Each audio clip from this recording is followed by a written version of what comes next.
लोग कहते हैं जनाब अमेज़ॉन की मार्केट तो बड़ी सैचुरेट हो गई है। मसला ये है कि हमारे जहन ऐसे बने हुए हैं कि हम हर चीज़ के पीछे लग जाते हैं, फिर कहते हैं जी ये तो सैचुरेट हो गई। क्यों? क्योंकि हमने खुद ही गंदा कर दिया। नहीं जनाब, ऐसे नहीं होता।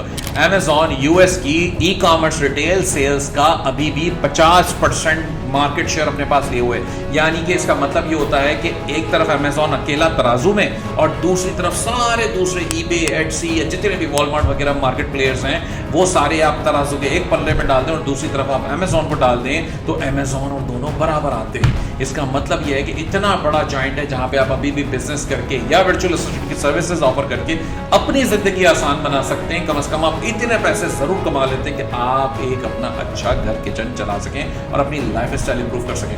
अमेज़ॉन वीए की सर्विसेज ईएसपी की तरफ से स्टार्ट हो रही है 2 अक्टूबर को। ये ऑनलाइन होगी कराची में, गुजरांवाला, ओकाड़ा और हरीपुर में इन पर्सन या फिजिकली भी अवेलेबल है। तो आप जाके अप्लाई करें ecomsuccess.pk/va।